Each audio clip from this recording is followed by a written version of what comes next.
મિત્રો, ઈડર ગુજરાતના સાબરકાંઠા જિલ્લામાં આવેલું એક સમૃદ્ધ ઐતિહાસિક વારસો ધરાવતું નગર છે, જે ઘણી સદીઓ જૂનું છે. ઈડર તેના મનોહર ગઢ માટે જાણીતું છે. આ પ્રદેશ પ્રાચીન સામ્રાજ્યોના ઉદય અને પતનનો સાક્ષી છે. ઈડર રજવાડાનો ઇતિહાસ સદીઓથી શરૂ થાય છે. જી હા મિત્રો, ઈડર ભારતની દેશી રિયાસતોમાંથી એક છે. મિત્રો, રાજાઓના શાસન દરમિયાન બાંધવામાં આવેલી ઇમારતો આજે પણ ઈડરમાં જોવા મળે છે, જેને જોઈને આપણને ઈડરનો ઇતિહાસ જાણવાની ઈચ્છાઓ જાગે છે. જેથી આજના વિડીયોમાં આપણે ઈડરનો ઇતિહાસ જાણીશું. સો વિડીયોમાં છેલ્લે સુધી બન્યા રહો. ઈડરમાં અનેક રાજવંશો દ્વારા શાસન કરવામાં આવ્યું હતું, જેમાં આજે આપણે ઈડરના ઇતિહાસમાં પ્રાચીન ઈડરનો ઇતિહાસ, મૈત્રક વંશ, પાડિયાર વંશ, ભીલ વંશ અને છેલ્લે રાઠોડ વંશનો ઇતિહાસ જાણીશું. નમસ્કાર મિત્રો, તો સ્વાગત છે એક નવા વિડીયોમાં. સો ફ્રેન્ડ્સ, હું છું ધર્મેશ અને ધર્મેશ પટેલ યુટ્યુબ ચેનલમાં તમારું સ્વાગત છે. સો ફ્રેન્ડ્સ, આજના વિડીયોમાં આપણે ઈડરનો ઇતિહાસ જાણીશું. સો વિડીયોમાં છેલ્લે સુધી બન્યા રહો. મિત્રો, ઈડરનો ઇતિહાસ સદીઓથી નહીં પણ યુગોથી શરૂ થાય છે. એવું કહેવાય છે કે સતયુગમાં ઈડરનો આ પ્રદેશ ઇલવદુર્ગના નામે ઓળખાતો હતો, જ્યારે દ્વાપર યુગમાં આ વિસ્તારમાં રાક્ષસોનું રહેઠાણ હતું. જ્યારે ભવિષ્યોત્તર પુરાણના એક શ્લોક પરથી એ જાણવા મળે છે કે કળિયુગના ઘણા વર્ષો વીતી ગયા બાદ ઈસવીસન પૂર્વે 2742 વર્ષમાં, એટલે કે મહાભારતના સમયગાળા દરમિયાન, મહારાજા યુધિષ્ઠિર હસ્તિનાપુરની ગાદી પર બેઠા ત્યારે ઇલવદુર્ગ રાજ્યની ગાદી પર વેણી વછરાજ નામના રાજા રાજ કરતા હતા. ત્યારબાદ આ વિસ્તાર ઘણા વર્ષો સુધી ઉજ્જડ રહ્યો હતો. ત્યારબાદ ઈડર ભીલોના હસ્તક થયું. મિત્રો, તે સમયે વલ્લભીપુરમાં મૈત્રક વંશનું શાસન હતું. જ્યારે વલ્લભીપુર પર ઈસવીસન 524માં યવન લોકોએ આક્રમણ કર્યું. તે સમયે ત્યાંનો રાજા શિલાદિત્ય છઠ્ઠો હતો, જેમાં યવનો અને મૈત્રકો વચ્ચે યુદ્ધ થાય છે, જેમાં મૈત્રક વંશના રાજા શિલાદિત્યનું મોત થાય છે. મિત્રો, તે સમયે શિલાદિત્યની રાણી પુષ્પાવતી આરાસુરના ડુંગર પર અંબાજી માતાની યાત્રાએ ગઈ હતી. જેવા જ તેણે શિલાદિત્યના મોતના સમાચાર સાંભળ્યા એટલે તેણે તરત જ સતી થવાનું વિચાર્યું, પરંતુ તેઓ સગર્ભા હોવાને કારણે રોકાઈ જાય છે. તેમણે પાડીની ગુફામાં પોતાનો સમય વિતાવ્યો અને ત્યાં તેમણે પુત્રનો જન્મ થયો, જેનું નામ ગુહાદિત્ય રાખવામાં આવ્યું. ત્યારબાદ ગુહાદિત્યએ ઈડરના માંડલિક ભીલને હરાવીને ઈડરની ગાદી પર બેઠો. મિત્રો, ગુહાદિત્ય પછી તેમની 8 પેઢીઓએ ઈડર રાજ્ય પર શાસન કર્યું હતું, જેમાં અનુક્રમે ગુહાદિત્ય, નાગાદિત્ય, ભગાદિત્ય, દેવાદિત્ય, અસાદિત્ય, ખલભોજ, ગૃહાદિત્ય અને છેલ્લે નાગાદિત્ય એમ 8 રાજાઓએ શાસન કર્યું.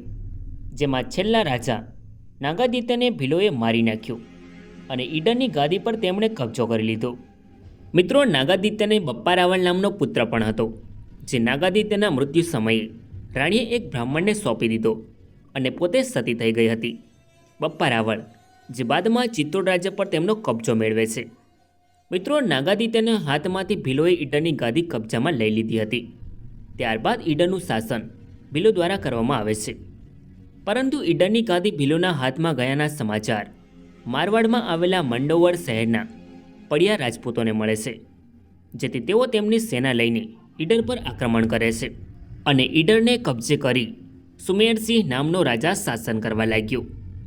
મિત્રો, એવું કહેવાય છે કે પૃથ્વીરાજ ચૌહાણ, જે દિલ્હીના છેલ્લા રાજપૂત રાજા હતા, તેમના શાસન દરમિયાન પૃથ્વીરાજ ચૌહાણ અને શાહબુદ્દીન ઘોરી વચ્ચે થાણેશ્વરનું યુદ્ધ થાય છે, જેમાં ઈડરના રાજા અમરસિંહ પાડિયાર ચિત્તોડના રાજા રાવલ સમરસિંહ સાથે પૃથ્વીરાજ ચૌહાણની મદદ માટે ગયા હતા. જેમાં ઈડરના રાજા અમરસિંહ પાડિયાર સંવત 1250માં વીરગતિ પામે છે. મિત્રો, અમરસિંહ પાડિયાર ઈડર રાજ્યની કમાન તેમના વિશ્વાસુ ભીલ હાથીસોડને આપીને યુદ્ધમાં ગયા હતા. જેથી રાજા અમરસિંહ પાડિયાર યુદ્ધમાં વીરગતિ પામે છે એવા સમાચાર મળતા જ હાથીસોડ પોતે ઈડરની ગાદી પર બેસીને શાસન કરવા લાગ્યો. ભીલ હાથીસોડ. મિત્રો, રાજા અમરસિંહ પાડિયાર પછી ભીલ હાથીસોડ ઈડરની ગાદી પર આવે છે. હાથીસોડ સંવત 1250માં ઈડરની ગાદી પર બેઠો અને ઈડરમાં શાસન કરવા લાગ્યો. તેણે સંવત 1311 સુધી એટલે કે 61 વર્ષ સુધી ઈડરમાં શાસન કર્યું. ત્યારબાદ હાથીસોડ ભીલનું અવસાન થાય છે. મિત્રો, હાથીસોડ પછી તેનો પુત્ર સામલ્યો સોળ ઈડરની ગાદી પર આવે છે. સામલ્યો સોળ. મિત્રો, સામલ્યા સોળના શાસન દરમિયાન ઈડરમાં ચોરી, લૂંટફાટ, મારામારી વગેરે જેવું મોટા પ્રમાણમાં થવા લાગ્યું હતું. રાજ્યનો વહીવટ ખોરવાઈ ગયો હતો, જેમાં સામલ્યા સોળ પણ બુદ્ધિભ્રષ્ટ થઈ ગયો હતો. જેમાં તેમણે એક પ્રસંગ દરમિયાન એક વૃદ્ધ કારોબારીની દીકરી પર નજર બગાડી. ત્યારબાદ કારોબારીએ રાજાનો કોઈપણ રીતે નાશ કરવાનો ઈરાદો રાખ્યો અને પોતાની છોકરીના લગ્ન કરવાનું વચન આપ્યું. ત્યારબાદ કારોબારી સુમિત્રાના રાજા સોનેકજી રાઠોડને મળે છે અને ઈડર પર આક્રમણ કરવાનું પ્લાન બનાવે છે. મિત્રો, સંવત 1248માં સાબુદ્દીન ઘોરીએ કન્નૌજના છેલ્લા રાજા જયચંદ રાઠોડ પર આક્રમણ કર્યું અને રાજ્ય કબજે કરી લીધું. જેમાં તેમના વંશમાંથી અસ્તાનજી, સોનેકજી અને અજીતજીએ ત્યાંથી બચીને સ્વતંત્ર રાજ્ય સ્થાપ્યા. જેમાં અસ્તાનજીએ મારવાડના રાજ્યમાંથી ખેડ કબજે કર્યું, જ્યારે સોનકજીએ તેમના મામા અનિલપુર પાટણના રાજા ભીમદેવ પાસે આવ્યા. ત્યારબાદ સોનકજીને કડી પ્રાંત પૈકી સોમેત્રા ગામ આપી ત્યાંના સરદાર બનાવ્યા, જ્યારે અજજીએ કાઠિયાવાડમાં ઓખા મંડળમાં પોતાની ગાદી સ્થાપી. મિત્રો, ઈડરના કારોબારી અને સોનકજી રાઠોડના પ્લાન મુજબ સામલ્યા સોળના તમામ અધિકારીઓ અને સૈનિકોને દારૂ પીવડાવીને નશામાં ધૂત કરી દીધા. ત્યારબાદ રાઠોડ, સોનકજી અને તેમના સૈનિકોએ આક્રમણ કર્યું અને સામલ્યા સોળને મારી નાખ્યો. મિત્રો, સામલ્યા સોળના મૃત્યુ પછી ઈડર પર રાઠોડ વંશનું શાસન શરૂ થાય છે. રાવ સોનેકજી. મિત્રો, રાવ સોનકજીએ સામલ્યા સોળને મારીને ઈડરની ગાદી મેળવી હતી. તેમણે સંવત 1302માં ઈડર રાજ્ય મેળવવા માટે જે લોકોએ મદદ કરી હતી તેમણે તેના બદલામાં સારી જાગીરો આપી અને પોતાના સરદાર બનાવ્યા. મિત્રો, રાવ સોનકજીએ ઈડર રાજ્યમાં સંવત 1302થી 1340 સુધી એટલે કે 38 વર્ષ સુધી શાસન કર્યું હતું. રાવ અભેમલ. મિત્રો, રાવ અભેમલ તેમના પિતા સોનેકજી પછી ઈડર રાજ્યની ગાદી પર આવે છે. તેમણે સંવત 1340થી 1342 સુધી શાસન કર્યું. ત્યારબાદ તેમનું અવસાન થાય છે. રાવ ધવલમલ. મિત્રો, રાવ ધવલમલ ઈડર રાજ્યની ગાદી પર સંવત 1342માં આવે છે. તેઓ તેમના પિતા રાવ અભેમલના અવસાન બાદ ઈડર રાજ્યની ગાદી પર આવે છે. મિત્રો, રાવ ધવલમલે ઈડર રાજ્યમાં સંવત 1342થી 1367 સુધી શાસન કર્યું હતું. ત્યારબાદ સંવત 1367માં રાવ ધવલમલનું અવસાન થાય છે. રાવ લુણકરણ. મિત્રો, રાવ લુણકરણ ઈડરની ગાદી પર સંવત 1367માં આવે છે. તેઓ તેમના પિતા રાવ ધવલમલના અવસાન બાદ ઈડર રાજ્યની ગાદી પર આવે છે. રાવ લુણકરે ઈડર રાજ્યમાં સંવત 1367થી 1381 સુધી શાસન કર્યું હતું. ત્યારબાદ સંવત 1381માં રાવ લુણકરણનું અવસાન થાય છે. રાવ કહેરન. મિત્રો, રાવ કહેરન ઈડરની ગાદી પર સંવત 1381માં આવે છે. તેઓ તેમના પિતા રાવ લુણકરણના અવસાન બાદ ઈડર રાજ્યની ગાદી પર આવે છે. રાવ કહેરને ઈડર રાજ્યમાં સંવત 1381થી 1402 સુધી શાસન કર્યું. ત્યારબાદ સંવત 1402માં રાવ કહેરનનું અવસાન થાય છે. રાવ રણમલ. મિત્રો, રાવ રણમલ ઈડરની ગાદી પર સંવત 402માં આવે છે. તેઓ તેમના પિતા રાવ કહેરનના અવસાન બાદ ઈડર રાજ્યની ગાદી પર આવે છે. મિત્રો, રણમલ ઘણા જ બહાદુર યોદ્ધા હતા. તેમના શાસન દરમિયાન દિલ્હીના બાદશાહે ઘણીવાર ખંડણી આપવા કહ્યું, પરંતુ તેમણે ખંડણી ના આપી.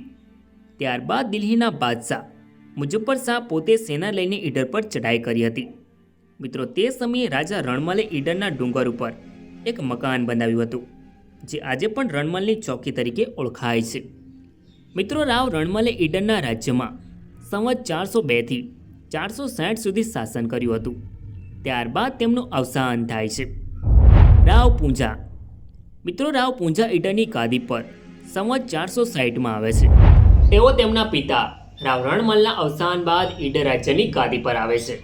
મિત્રો, રાવ પૂંજાના પિતા રણમલે માળવાના સુલતાન હુસંગ શાહ અને ચાંપાનેરના રાજા સાથે મળીને ગુજરાત સલ્તનત પર આક્રમણ કરવાનો પ્લાન બનાવ્યો હતો. જેથી તેની જાણ અહમદ શાહને થતાં તેણે માળવા પર આક્રમણ કર્યું. ત્યારબાદ ઈડર પર આક્રમણ કર્યું જેમાં રાવ પૂંજા અહમદ શાહ સામે નમી જાય છે અને ખંડણી કબૂલ કરીને ફરીથી ઈડરની ગાદી સંભાળી. ત્યારબાદ ફરીથી રાવ પૂંજાએ ખંડણી આપવાની બંધ કરી, જેથી રાવ પૂંજા પર દબાણ કરવા માટે ગુજરાતના સુલતાન ઈડર નજીક અહમદનગરની સ્થાપના કરી, જે હાલનું હિંમતનગર છે. રાવ પૂંજાએ અહમદનગરના પ્રદેશમાં ઉપદ્રવ મચાવવા અનેકવાર સુલતાનની ટુકડીઓ સામે અવારનવાર અથડામણો કરી, જેમાં એકવાર સુલતાનની એક ટુકડી સામે રાવ પૂંજાને પાછા હટવું પડ્યું અને ભાગતા એક કોતરમાં ઘોડા સહિત પડી જતા તે મૃત્યુ પામ્યા. ત્યારબાદ સુલતાને ઈડરનો કબજો કરી લીધો. રાવ નારાયણદાસ. મિત્રો, રાવ નારાયણદાસ ઈડરની ગાદી પર સંવત 1484માં આવે છે. નારાયણદાસે સુલતાનને 30,000ની ખંડણી આપવાનું સ્વીકારતા ઈડર રાજ્યની ગાદી ફરીથી મેળવી, પરંતુ નારાયણદાસ ખંડણી ભરી ન શકતા અહમદ શાહે ઈડર પર ચડાઈ કરી. નારાયણદાસ ઈડરમાંથી ભાગી ગયો અને અહમદ શાહે ઈડરનો કિલ્લો કબજે કરી ત્યાં મસ્જિદ બનાવી. ત્યારબાદ રાવ નારાયણદાસે ખંડણીની જામીનગીરી આપી ત્યારે ઈડરની ગાદી ફરીથી મેળવી. રાવ નારાયણે સંવત 1484થી 1538 સુધી શાસન કર્યું. ત્યારબાદ તેમનું અવસાન થાય છે. રાવ ભાણ.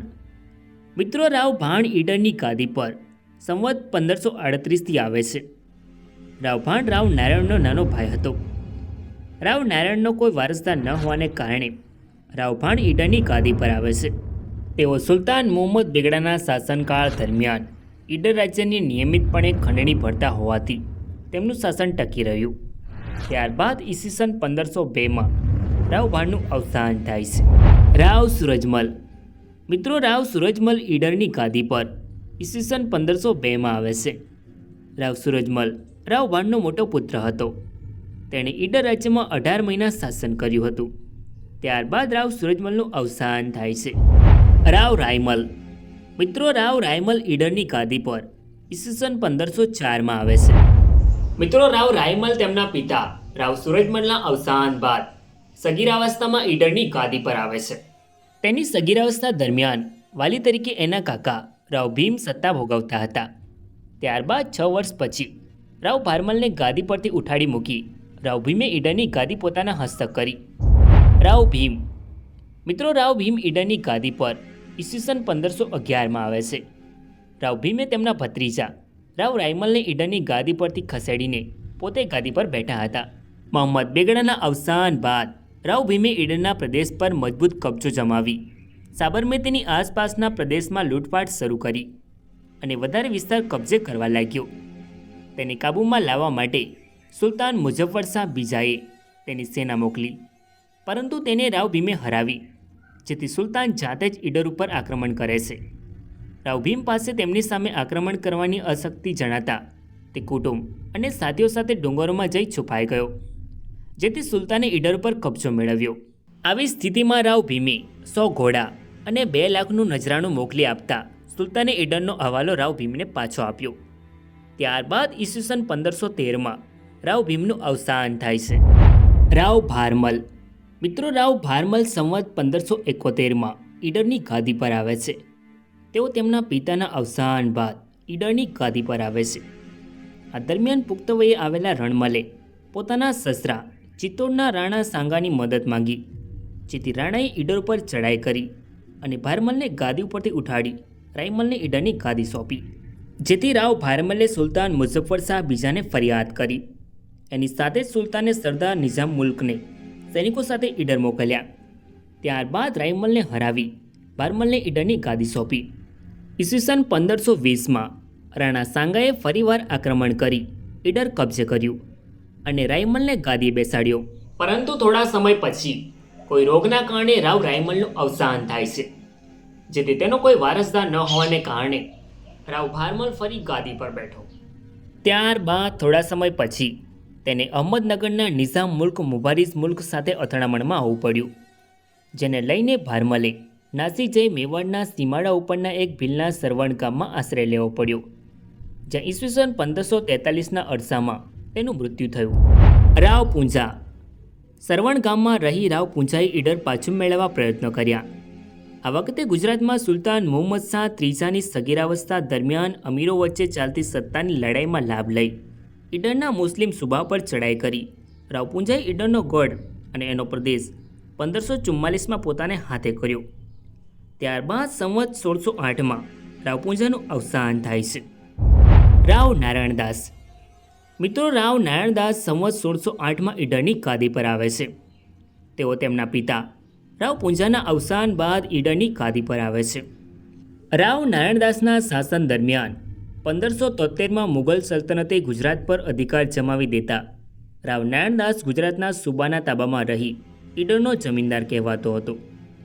રાવ નારાયણદાસનો પુત્ર રાવ વિરમદેવ હોશિયાર અને પરાક્રમી હતો. ત્યારબાદ તેણે દિલ્હીના બાદશાહને ખુશ કરી ઈડરની ગાદીની માંગણી કરી, જેથી ઈસવીસન 1578માં ગાદી પાછી આપી. રાવ નારાયણદાસે સંવત 1608થી 1635 સુધી શાસન કર્યું. ત્યારબાદ તેમનું અવસાન થાય છે. રાવ વિરમદેવ. મિત્રો, રાવ વિરમદેવ સંવત 1635માં ઈડર રાજ્યની ગાદી પર આવે છે. તેઓ તેમના પિતા રાવ નારાયણદાસના અવસાન બાદ ઈડરની ગાદી સંભાળે છે. મિત્રો, રાવ વિરમદેવ ઉદયપુરના રાણા પ્રતાપનો ભાણેજ હતો. તેણે અનેકવાર આક્રમણો કર્યા હતા. તેમના શાસન દરમિયાન મુગલ શહજાદા મિર્ઝા સાથે લડાઈ થઈ. તેમાં શહજાદાની હાર થતાં ફરીવાર મોટી સેના સાથે ઈડર પર આક્રમણ કર્યું અને ઈડરને કબજે કર્યું. ત્યારબાદ રાવ વિરમદેવે નજરાણું આપીને ઈડરની ગાદી પાછી સોંપવા કહ્યું, પરંતુ શહજાદો મિર્ઝા ન માન્યો, જેથી રાવે શહજાદાને મારી નાખ્યો અને ઈડરની ગાદી ફરી મેળવી. મિત્રો, એવું કહેવાય છે કે રાવ વિરમદેવે તેમના ભાઈ રાયસિંહ પ્રથમને મારી નાખ્યો હોવાથી તેની બહેને તેને ઝેર આપીને મારી નાખ્યા હતા. રાવ વિરમદેવને ભિલોડાના દરવાજાની બહાર ટેકરી ઉપર અગ્નિ સંસ્કાર કરવામાં આવ્યો હતો. રાવ કલ્યાણમલ. મિત્રો, રાવ કલ્યાણમલ સંવત 1653માં ઈડરની ગાદી પર આવે છે. રાવ વિરમદેવને કોઈ સંતાન ન હતું, જેથી રાવ નારાયણદાસનો પુત્ર કલ્યાણમલ ઈડરની ગાદી પર આવે છે. મિત્રો, રાવ વિરમદેવના મૃત્યુ પછી રાવ કલ્યાણમલના મોટા ભાઈ રાવ ગોપાલદાસ ઈડરની ગાદીના હકદાર હતા, જેથી તેમને ગાદી પર બેસાડવાનું નક્કી કર્યું. પરંતુ તેઓ કોઈ કારણસર લેટ પહોંચે છે, જ્યારે તેમના નાના ભાઈ કલ્યાણમલ ઉદયપુરથી આવી પહોંચે છે. તેથી બધાએ મળીને તેને ઈડરની ગાદી સોંપી, જેથી ગોપાલદાસને સહન ના થયું અને તેઓ દિલ્હી જઈ બાદશાહની ફોજ લઈ ઈડર પર આક્રમણ કરવા નીકળ્યા. પરંતુ રસ્તામાં માંડવા ગામ પર આક્રમણ કરી પોતાને તાબે કર્યું, જેથી માંડવાના ગોપાલસિંહે ફોજ પર અચાનક આક્રમણ કર્યું, જેમાં તેનું મોત થાય છે. રાવ કલ્યાણમલે પાનરવા, જવાસ, પહાડા, જુડા, પાટિયા, વલેચા અને બીજા ઘણા પ્રંગણાઓ પોતાને તાબે કર્યા હતા. મિત્રો, રાવ કલ્યાણમલે સંવત 1653થી 1700 સુધી એટલે કે લગભગ 47 વર્ષ સુધી શાસન કર્યું હતું. ત્યારબાદ રાવ કલ્યાણમલનું અવસાન થાય છે. રાવ જગન્નાથ. મિત્રો, રાવ જગન્નાથ સંવત 1700માં ઈડર રાજ્યની ગાદી પર આવે છે. તેઓ તેમના પિતા રાવ કલ્યાણમલ પછી ઈડર રાજ્યની ગાદી સંભાળે છે. મિત્રો, સંવત 1302થી 1700 સુધી મહીકાંઠાનો આખો પ્રદેશ તથા કપડવંજ, વિજાપુર, વિસનગર અને ખેરાલુ પ્રંગણાઓ, જ્યારે ઉત્તર તરફ મેવાડ સુધી અને પૂર્વી ડુંગરપુર સુધીનો વિસ્તાર ઈડર રાજ્યના કબજે હતો. ઈડરમાં તે સમયે લગભગ 50,000 ઘરોની વસ્તી હતી, જેમાં મુખ્ય વસ્તી નાગર બ્રાહ્મણોની હતી, જ્યારે 17,000થી વધારે અન્ય લોકોની વસ્તી હતી. મિત્રો, ઈડર રાજ્ય ધન અને સંપત્તિથી ભરપૂર ઉત્તમ રીતે આબાદ હતું. રાવ જગન્નાથના સ્વભાવને કારણે કંટાળેલા ઘણા લોકોએ ઈડર રાજ્ય છોડ્યું હતું. રાવ જગન્નાથે સંવત 1700થી 1713 સુધી શાસન કર્યું. ત્યારબાદ તેમનું અવસાન થાય છે. રાવ પૂંજા ત્રીજો. રાવ પૂંજા ત્રીજાએ સંવત 1714માં ઈડર રાજ્યની ગાદી પર આવે છે. ઈડરને 1713માં બાદશાહે કબજે કર્યું, જેથી રાવ પૂંજાએ તેમના મામા ઉદયપુરના રાણાની મદદ લઈ ઈડર પર આક્રમણ કરી ઈડરની ગાદી પાછી મેળવી. મિત્રો, રાવ પૂંજાને અરજણદાસ નામનો ભાઈ હતો. તેણે રાજ્યની ગાદી માટે રાવ પૂંજાને ઝેર આપીને મોતને ઘાટ ઉતાર્યો હતો. રાવ અરજણદાસ. રાવ અરજણદાસ તેના મોટા ભાઈ રાવ પૂંજાને મારીને ઈડરની ગાદી પર આવે છે. પરંતુ શાસનના 1 વર્ષ પછી સરદાર હાથો દિલ્હી જઈ બાદશાહની ફોજ લઈ ઈડરને કબજે કરી લીધું, જેથી રાવ અરજણદાસ ધામોદમાં જતા રહે છે. મિત્રો, તે સમયે પ્રતાપગઢ, બાંસવાડા, લુણાવાડા અને ડુંગરપુરના રાજકુમારો અમદાવાદથી જતા હતા. તેમની પાસે સેના હતી. જેથી રાવ અર્જણદાસે તેમની પાસે ઈડર રાજ્યનો કબજો મેળવવા સહાયતા માંગી. ત્યારબાદ બધાએ મળીને રાણાસણ ઉપર આક્રમણ કર્યું, જેમાં સેના સામે અર્જણદાસ, પ્રતાપગઢના રાજકુમાર, લુણાવાડાના રાજકુમાર અને ડુંગરપુરના રાજકુમારનું ગોળીબારમાં મૃત્યુ થાય છે. મિત્રો, અર્જણદાસનો 5 વર્ષનો કુંવર હતો, જેને વાંસવાડાના રાજકુમાર તેના રાજ્યમાં લઈ જઈ મોટો કરે છે. મિત્રો, અર્જણદાસે ઈડર રાજ્યમાં સંવત 1714થી 1715 સુધી શાસન કર્યું હતું. રાવ ગોપીનાથ. મિત્રો, રાવ ગોપીનાથ રાવ અર્જણદાસના અવસાન બાદ ઈડર રાજ્યની ગાદી પર આવે છે. તેઓ રાવ જગન્નાથના ભાઈ હતા. તેમણે પણ ઈડર રાજ્ય માટે મુસ્લિમ સત્તા સામે ઘણા સંઘર્ષો કર્યા હતા. રાવ ગોપીનાથે ઈડર રાજ્યમાં 5 વર્ષ સુધી શાસન કર્યું. ત્યારબાદ ગુજરાતના બાદશાહે ઈડર પર આક્રમણ કર્યું, જેમાં તેઓ ઈડર છોડી ભાગી જાય છે. ત્યારબાદ તેમનું અવસાન થાય છે. રાવ ચંદ્રસિંહ. રાવ ચંદ્રસિંહ રાવ ગોપીનાથના પુત્ર રાવ કરણસિંહનો પુત્ર હતો. તે સરવાણ ગામે રહીને મોટો થયો. ત્યારબાદ તેમણે તેમના સંબંધી રાવ માન તથા ગોવિંદ રાઠોડની મદદથી મુસ્લિમ કિલ્લેદારોને ઈડરમાંથી કાઢી મૂકી ઈડરની ગાદી કબજે કરી. મિત્રો, રાવ ચંદ્રસિંહ ખૂબ જ બીકણ હતા, જેથી વલાસણાના ઠાકોર સરદારસિંહને ઈડર રાજ્યનો કારોબાર સોંપી તેઓ ભાગી ગયા. સરદારસિંહ. મિત્રો, રાવ ચંદ્રસિંહના શાસન છોડ્યા બાદ સરદારસિંહે ઈડર રાજ્યનો કારોબાર ચલાવ્યો, પરંતુ પછીથી તે ઈડરની ગાદી પર બેસી સ્વતંત્ર રાજ્ય ચલાવવા લાગ્યો. જેથી વડોદરાના બચા પંડિતે ઈડરના અધિકારીઓ સાથે મળી સરદારસિંહને મારી નાખવાની યોજના બનાવી, જેથી સરદારસિંહ ઈડર રાજ્ય છોડી ભાગી જાય છે. બચો પંડિત. મિત્રો, સરદારસિંહને ઈડર રાજ્યમાંથી ભગાડી બચા પંડિતે ઈડરની ગાદી મેળવી અને શાસન કરવા લાગ્યો, પરંતુ તેઓ અધિકારીઓને હેરાન કરવા લાગ્યો, જેથી બધાએ મળીને ઈડરની ગાદી પર લાયક રાજા બેસાડવા નિશ્ચય કર્યો, જેમાં જોધપુરના પ્રખ્યાત મહારાજા અજીતસિંહના પુત્ર મહારાજા આનંદસિંહને અધિકારીઓએ અરજ કરી, જેથી તેમણે 1731માં ઈડર ઉપર ચડાઈ કરી અને ઈડર રાજ્યને કબજે કર્યું. મહારાજા આનંદસિંહ. મિત્રો, મહારાજા આનંદસિંહ ઈડર રાજ્યની ગાદી પર વર્ષ 1731માં આવે છે. તેઓ જોધપુરના રાજા અજીતસિંહના પુત્ર હતા. તેમણે ઈડર પરથી બચા પંડિતને હટાવી ઈડરની ગાદી મેળવી હતી. મિત્રો, મહારાજા આનંદસિંહના શાસનના 2 વર્ષ બાદ બોરસદના નવાબના રાજ્યમાં ગાયકવાડોનો પગ પેસારો થવાથી નવાબે મદદ માગી, જેથી મહારાજા આનંદસિંહે તેમની સેના નવાબની મદદ માટે મોકલી. જેથી ઈડર રાજ્યમાં મહારાજા પાસે ખૂબ જ ઓછી સેના હતી, જેનો લાભ લઈ રહેવારોએ પોળોના રાજાના સૈનિકોની મદદ લઈ ઈડર પર આક્રમણ કર્યું, જેમાં મહારાજા આનંદસિંહનું અવસાન થાય છે. જેથી આ ખબર મહારાજા રાયસિંહને બોરસદમાં મળે છે, જેથી તેઓ પોતે બીજા જાગીરદારો, મારવાડીઓ, મરાઠાઓ અને ભીલો વગેરેની મદદ લઈ ઈડર પર આક્રમણ કર્યું અને ઈડર રાજ્યનો ફરીથી કબજો કર્યો. ત્યારબાદ મહારાજા આનંદસિંહના પુત્ર શિવસિંહને ઈડર રાજ્યની ગાદી પર બેસાડવામાં આવ્યા. મહારાજા શિવસિંહ. મિત્રો, મહારાજા શિવસિંહ ઈડર રાજ્યની ગાદી પર વર્ષ 1742માં આવે છે. તેઓ તેમના પિતા મહારાજા આનંદસિંહના અવસાન બાદ ફક્ત 6 વર્ષની ઉંમરે ઈડર રાજ્યની ગાદી પર આવે છે, જેનો કારોબાર રાજા રાયસિંહે સંભાળ્યો હતો. મહારાજા શિવસિંહે ઈડર રાજ્યની ગાદી પર 52 વર્ષ સુધી શાસન કર્યું હતું. ત્યારબાદ વર્ષ 1791માં મહારાજા શિવસિંહનું અવસાન થાય છે. મહારાજા ભવાનસિંહ. મિત્રો, મહારાજા ભવાનસિંહ ઈડર રાજ્યની ગાદી પર વર્ષ 1791માં આવે છે. તેઓ 36 વર્ષની ઉંમરે ગાદી પર બેઠા હતા. ત્યારબાદ બીમારીના કારણે ફક્ત 12 દિવસ શાસન કર્યું. ત્યારબાદ તેમનું અવસાન થાય છે. મહારાજા ગંભીરસિંહ. મિત્રો, મહારાજા ગંભીરસિંહ ઈડર રાજ્યની ગાદી પર 13 વર્ષની વયે 1791માં આવે છે. તેઓ મહારાજા ભવાનસિંહના અવસાન બાદ ઈડર રાજ્યની ગાદી પર બેસે છે. મહારાજા ગંભીરસિંહ ખૂબ જ પરાક્રમી અને પ્રજાપ્રેમી રાજા હતા. તેમણે તેમના ભાઈઓ, સરદારો, અધિકારીઓ વગેરેને સારા કામો માટે ઘણી જાગીરો આપી હતી. મિત્રો, મહારાજા ગંભીરસિંહે 42 વર્ષ સુધી ઈડર રાજ્યમાં શાસન કર્યું. ત્યારબાદ 1833માં તેમનું અવસાન થાય છે. મહારાજા જવાનસિંહ. મિત્રો, મહારાજા જવાનસિંહ ઈડર રાજ્યની ગાદી પર વર્ષ 1833માં આવે છે. તેઓ મહારાજા ગંભીરસિંહના અવસાન બાદ ફક્ત 2 વર્ષની ઉંમરે ઈડર રાજ્યની ગાદી સંભાળી. તેમની બાળ અવસ્થા દરમિયાન ભારતમાં અંગ્રેજોનું શાસન શરૂ થઈ ગયું હતું, જેથી ઈડર રાજ્યનો વહીવટ અંગ્રેજ સરકારે રાખ્યો હતો. તેમણે ઈડર રાજ્યમાં સ્વામિનારાયણ મંદિર અને ન્યાયાલયો બંધાવ્યા હતા. જ્યારે મહારાજા ઉંમરલાયક થયા એટલે રાજ્યનો સંપૂર્ણ સત્તા તેમણે પાછી મેળવી લીધી હતી. મિત્રો, એવું કહેવાય છે કે મહારાજા જવાનસિંહને અંગ્રેજી ભાષાનું ઘણું જ્ઞાન હતું. તેમણે ખેડ બ્રહ્મા તથા શામળાજીનો મેળો શરૂ કરાવડાવ્યો હતો. મહારાજા જવાનસિંહે બગીચા, બંગલા, પુલો અને રસ્તાઓ બનાવડાવ્યા હતા.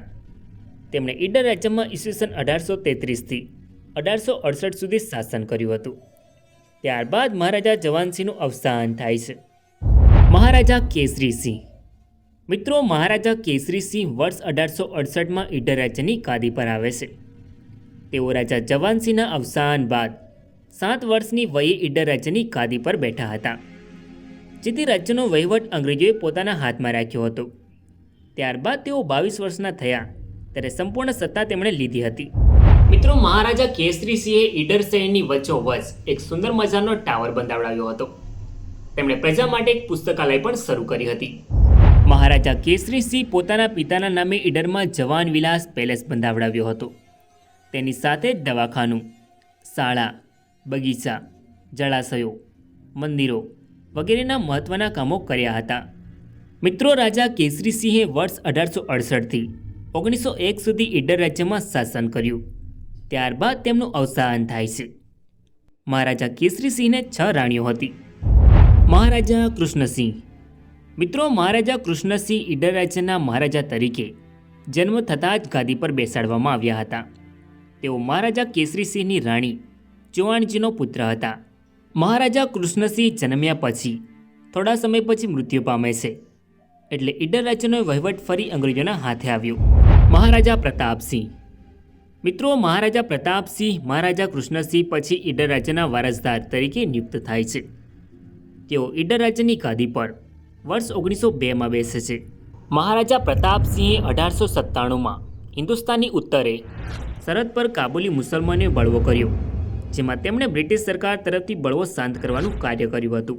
મિત્રો, ઈડર રાજ્યમાં એક ગામમાંથી બીજે ગામ કંઈ પણ ચીજવસ્તુ લઈ જવા પર કર લેવામાં આવતો હતો, જે મહારાજા પ્રતાપસિંહે 1903-4માં બંધ કરાવ્યો હતો.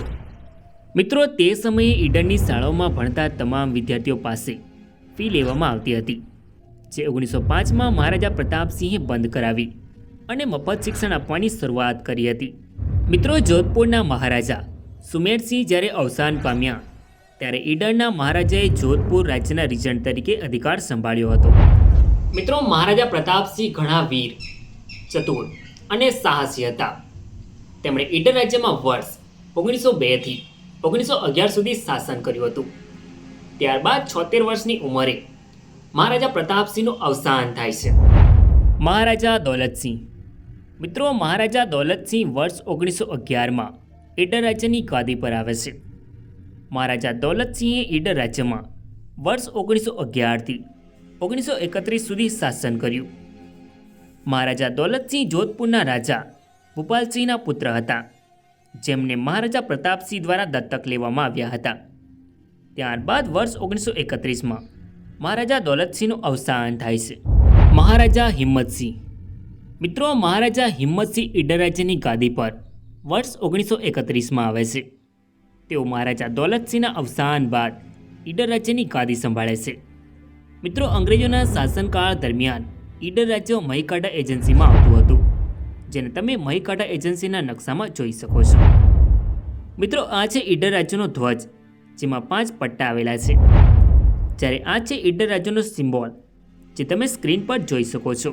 મિત્રો, ભારત દેશમાં 1947 સુધી અંગ્રેજોનું શાસન રહ્યું હતું, જેમાં ઈડર રાજ્ય 1947 સુધી પ્રિન્સલી સ્ટેટ તરીકે જાણીતું હતું. ત્યારબાદ ભારત દેશ અંગ્રેજોના શાસનમાંથી આઝાદ થયો ત્યારે ભારતનું વિભાજન થયું. ત્યારે ભારતના ભૂતપૂર્વ મૂળ રાજ્યોને નવા રચાયેલા ભારત સંઘ અને પાકિસ્તાન ગમે તે એકસાથે જોડાવાનો વિકલ્પ આપવામાં આવ્યો હતો. ત્યારે ઈડરના મહારાજા હિંમતસિંહે ઈડરને ભારત સંઘમાં સામેલ કર્યું, જે આજે ગુજરાત રાજ્યના સાબરકાંઠા જિલ્લાનો ઈડર તાલુકો છે. મિત્રો, ઈડરના છેલ્લા શાસક મહારાજા હિંમતસિંહનું વર્ષ 1960માં અવસાન થયું હતું. સો ફ્રેન્ડ્સ, આ તો ઈડર રાજ્યનો ઇતિહાસ. આઈ હોપ કે તમને આ વિડીયો ગમ્યો હશે. સો વિડીયોને લાઇક કરીને કમેન્ટમાં તમારો અભિપ્રાય જરૂર લખો અને ચેનલમાં નવા હોય તો આવા જ અવનવા વિડીયો જોવા માટે ચેનલને સબસ્ક્રાઈબ જરૂર કરો. તો મળીએ નેક્સ્ટ વિડીયોમાં. ધન્યવાદ.